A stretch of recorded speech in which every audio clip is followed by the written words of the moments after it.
Assalamualaikum warahmatullahi wabarakatuh. Selamat siang rekan-rekan guru hebat. Bagaimana kabarnya hari ini? Terima kasih, tetap semangat. Baik, saya adalah calon guru penggerak angkatan 6 Kabupaten Karawang. Ingin berbagi pengalaman saya selama mengikuti beberapa bulan ini kaitannya dengan kegiatan guru penggerak. Terima kasih atas waktu yang sudah disediakan oleh rekan-rekan. Hari ini saya akan menyampaikan salah satu materi di modul 1.4 yang berkaitan dengan budaya positif. Nah, ini sangat berkaitan sekali dengan kita tugas sebagai guru yang akan nanti berkenaan dengan siswa atau peserta didik yang kita ajar. Di modul 1.4 ini kami akan membahas kaitannya dengan budaya positif. Di sini saya akan langsung saja menjelaskan tentang pertanyaan pemantik dulu.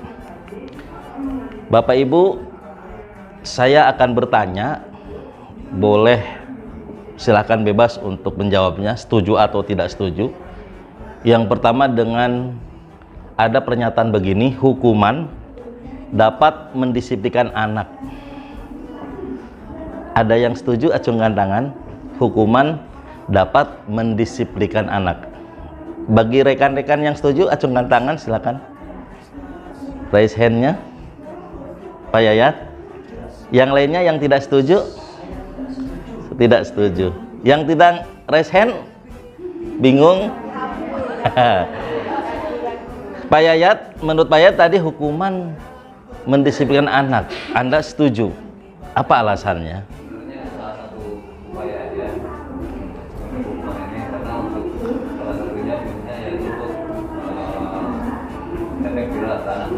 Iya, makanya setuju hukuman bisa mendisiplinkan anak supaya ada efek jera ya Pak ya. Tadi saya lihat Bu Ika tidak setuju, alasannya apa Bu? Kalau menurut saya masih banyak cara lain untuk mendisiplinkan anak, tidak dengan hukuman. Terlebih ketika misalnya hukumannya itu lebih terkait ke fisik atau punishment yang tidak sesuai. Baik, terima kasih Bu, terima kasih Pak Yayat. Jadi ini ada hal-hal yang berkaitan dengan masing-masing prinsip ya orang guru. Nanti kita akan belajar.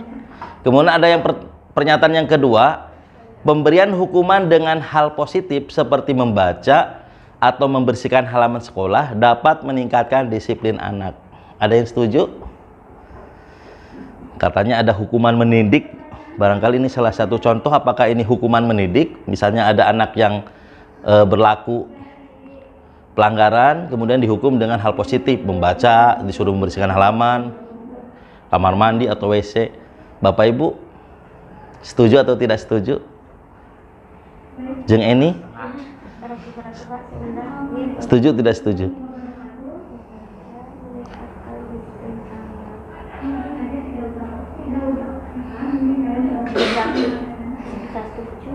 Disiplinnya yang gimana dulu ya Pak ya, seperti pemberian hukuman dengan hal positif seperti membaca atau membersihkan halaman sekolah, mungkin anak menjadi disiplin, cuma mungkin lebih karena takut terpaksa, jadi belum muncul dari hati ini. Iya. Jadi mereka untuk disiplin bukan karena sadar diri, cuma takut nanti mendapatkan hukuman yang tadi mereka berikan. Berarti setuju atau tidak setuju? Tidak setuju. Baik, kita lanjut Bu ke pertanyaan ketiga. Memberi penghargaan atau reward kepada anak dapat meningkatkan motivasi belajarnya. Setuju tidak? Setuju Bapak Ibu? Setuju ya? Baik, kita lanjut ya. Ini hanya pertanyaan pemantik. Bagaimana kami ingin mengetahui pendapat Bapak Ibu yang berkaitan dengan budaya positif. Karena nanti hari ini kami ingin membagi pengalaman kami kaitannya dengan segitiga restitusi. Ya, apakah ada hukuman, apakah ada sanksi, atau istilahnya sekarang diganti dengan konsekuensi. Nah, posisi kontrol kita ketika kita emosi melakukan hubungan sebagai apa? Selama ini, mohon maaf, saya sebelum mengikuti program guru penggerak, saya tidak tahu Bu. Kebanyakan saya sebagai penghukum. Nah, nanti hari ini kita akan belajar bagaimana posisi kontrol kita. apakah kita sudah melakukan segitiga restitusi dalam melaksanakan penyelesaian masalah terhadap anak kita. Baik, kita lanjut ya Bapak Ibu. Di sini ada disiplin positif dan nilai-nilai kebajikan universal yang akan kita pelajari. Kemudian ada teori motivasi. Kemudian ada hukuman dan penghargaan. Ada restitusi, keyakinan kelas, kebutuhan dasar manusia dan dunia berkualitas. Ada restitusi 5 posisi kontrol kita, dan yang terakhir ada segitiga restitusi. Nah, di sini yang pertama kita belajar tentang disiplin positif dan nilai-nilai kebajikan universal. Bapak Ibu pernah melakukan ini? Menghafalkan tangan? Pernah? Tangan kanan? Ya?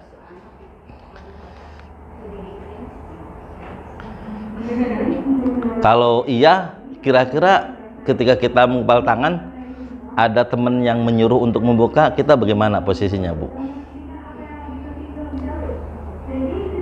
Misalnya Bapak Ibu menghafalkan tangan, kemudian teman sebelahnya menyuruh untuk membuka kepalan tangan itu.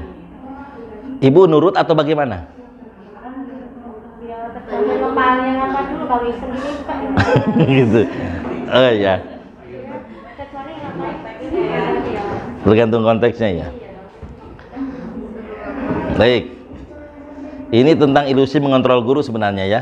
Lanjut saja karena. Nah, sebenarnya siapa yang memiliki kontrol? Nah, di sini ada pernyataan kita mencoba mengubah orang agar berpandangan sama dengan kita. Jadi mengapa anak sering melakukan kesalahan menurut kita? Karena tidak sesuai dengan koridor-koridor yang ada atau tidak sesuai dengan keinginan apa yang kita inginkan. Nah, di sini kalau teori kontrol, kita harus berusaha memahami pandangan orang lain tentang dunia. Makanya guru penggerak di sini yang dikenalkan adalah filosofi pendidikan yang dicanangkan oleh Ki Hajar Dewantara atau KHD. Jadi kita seorang guru itu sama posisinya sebagai petani ya, Bu Is ya. Bu Diah ya. Jadi petani itu hanya bisa menanam, mengurusi, dan tidak memaksa apa yang kita tanam padi itu berubah menjadi tanaman lain. Seperti itu. Kita hanya bisa memelihara. Makanya anak itu bukan tabula rasa. Artinya kalau ada kata orang anak sebagai kertas kosong itu salah. Mereka harus berusaha mengisi. Jadi kodrat anak itu sebenarnya sudah memiliki kemauan dari awal, bagaimana saya ingin jadi apa dan lain sebagainya. Makanya kalau KHD mengatakan bahwa pendidikan itu sesuai dengan kodrat alam dan kodrat zaman anaknya. Nah, selama ini memang apakah kita sudah memandang itu, bagaimana anak dianggap menghamba kepada anak dalam pendidikan? Selama itu maaf, selama ini saya juga terlalu egois ketika mengajar gitu. Terserah saya gitu. Ketika saya mengajar yang penting anak mengikuti saya gitu. Nah, kalau menurut KHD tidak. Kita belum melaksanakan merdeka mengajar atau merdeka belajar. Di sini Bapak Ibu, kita langsung saja ke 5 posisi kontrol. Di sini ada penghukum. Kemudian ada pembuat rasa bersalah. Kemudian teman, pemantau, dan manajer. Nah, di sini ada penghukum, pembuat rasa bersalah, teman, pemantau, manajer. Nah, selama ini kita belum mengetahui teori tentang posisi kontrol ini. Makanya, maaf dalam guru penggerak tidak boleh mengenal tata tertib aturan, tapi yang namanya kesepakatan atau keyakinan. Guru ketika mengajar itu harusnya membuat sebuah kesepakatan atau keyakinan kelas ketika mengajar. Itu level kecil kelas. Nah, kemarin pun menurut fasilitator kami di sekolah pun itu istilah-istilah hukuman, istilah-istilah sanksi, tata tertib ganti dengan bahasa-bahasa yang bagus. Contoh, tata tertib dirubah menjadi keyakinan sekolah. Kalau keyakinan berarti itu kesepakatan semuanya. Seperti itu, Bu. Apalagi kalau kita kemarin mengikuti materi perundungan. Siswa dilarang, itu tidak boleh. Siswa harus, tidak boleh. Nah, apa yang harus kita lakukan ya? Artinya kita ketika mengajar menggunakan bahasa-bahasa yang baik. Jangan sampai bahasa-bahasa yang sakut itu termasuk bullying atau perundungan. Nah, bagaimana Bapak Ibu ketika bagaimana posisi kontrolnya sebagai penghukum, kemudian teman, manajer, dan sebagainya. Nanti kita langsung saja.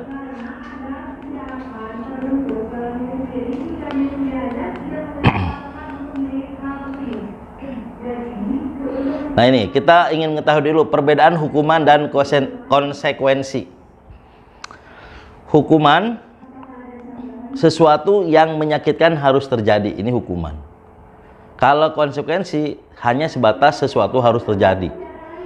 Kemudian yang kedua, hukuman itu membuat anak sakit fisik maupun hati untuk jangka waktu yang lama. Kalau konsekuensi membuat anak merasa tidak nyaman dalam waktu yang pendek.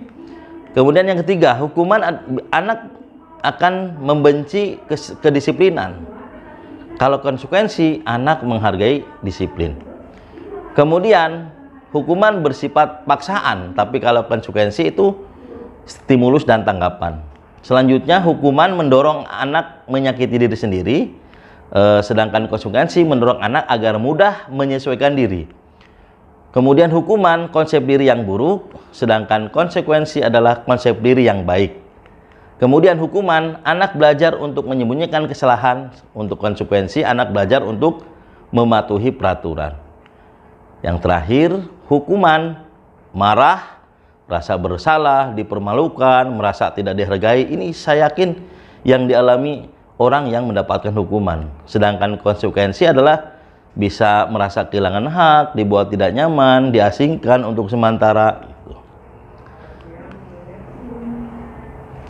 Nah, ini Bapak Ibu, identitas gagal hukuman. Sesuatu yang menyakitkan harus terjadi. Kemudian konsekuensi sesuatu harus terjadi, dan restitusi adalah merupakan pilihan. Nanti saya lanjutkan aja ke posisi saja. Ini restitusi ya, nanti kita akan belajar restitusi. Restitusi adalah proses menciptakan kondisi bagi murid untuk memperbaiki kesalahan mereka, sehingga mereka bisa kembali pada kelompok mereka dengan karakter yang lebih kuat. Restitusi juga merupakan proses kolaboratif yang mengajarkan murid untuk mencari solusi untuk masalah mereka dan membantu murid berpikir tentang orang seperti apa yang mereka inginkan menjadi tujuan mulia dan bagaimana mereka harus memperlakukan orang lain. Ini menurut Gosen 2004. Nah, ciri-ciri restitusi ini bukan untuk menebus kesalahan, namun untuk belajar dari kesalahan. Kemudian memperbaiki hubungan, tawaran bukan paksaan. Restitusi itu menuntun untuk melihat ke dalam diri. Restitusi itu mencari kebutuhan dasar yang mendasari tindakan. Restitusi diri adalah cara yang paling baik. Restitusi fokus pada karakter bukan tindakan. Restitusi itu fokus pada solusi, dan restitusi mengembalikan murid yang bersalah pada kelompoknya.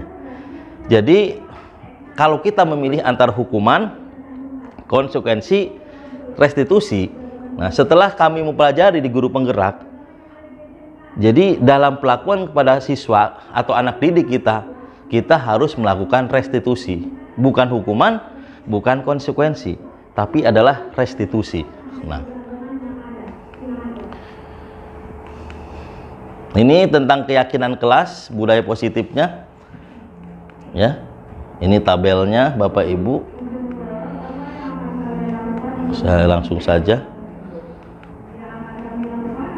Nah, ini 5 posisi kontrol kita. Bapak Ibu, nanti dalam menyelesaikan masalah terhadap siswa, kita bisa menjadi sebagai penghukum, pembuat orang merasa bersalah, kemudian sebagai teman, pemantau, manajer. Ya, misalnya penghukum itu, selama ini kita introspeksi diri ketika kita memanggil anak sedang membuat kesalahan, ditunjuk-tunjuk, di dasar kamu menyakiti, lebih kepada verbal, bahasa-bahasa yang memojokkan dia, maka posisi kita adalah sebagai penghukum. Nah, ke kita misalnya, ciri pembuat orang merasa bersalah ketika kita tahu anak itu melakukan kesalahan dengan bahasa-bahasa yang lebih membuat dia itu memang merasa bersalah gitu. Seharusnya kamu tidak melakukan itu. Ibu sangat kecewa kepada kamu. Jadi bahasanya bukan menghadik atau langsung menghukum. Kemudian sebagai teman, tolonglah bantu ibu sebagai teman kamu. Jangan melakukan hal itu lagi. Nanti ibu takut dimarahi oleh kepala sekolah. Itu sebagai teman Bapak Ibu. Nanti ada plus minusnya. Kemudian ada sebagai pemantau. Ya. Jadi pemantau ini lebih kepada menyanyikan kepada kita, kepada anak itu. Kamu tahu tidak? Kamu itu salah. Kamu tahu tidak peraturannya apa? Dan yang itu manajer. Kamu tahu kesalahan kamu? Kamu bisa memperbaikinya?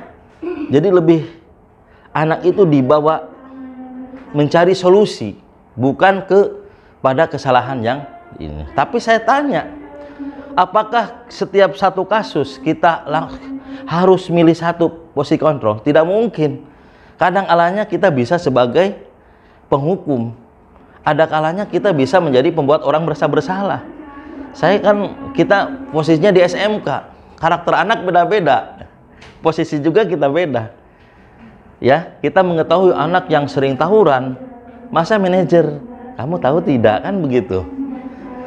Tergantung juga masalah-masalah yang dihadapi anak. Menurut saya seperti itu. Dan itu pun saya sampaikan kepada fasilitator Bu Idia, PEIS, kalau saya gitu. Kalau semuanya harus manajer, mungkin kalau anak SD bisa, kalau SMK gimana Bu? Kata saya gitu.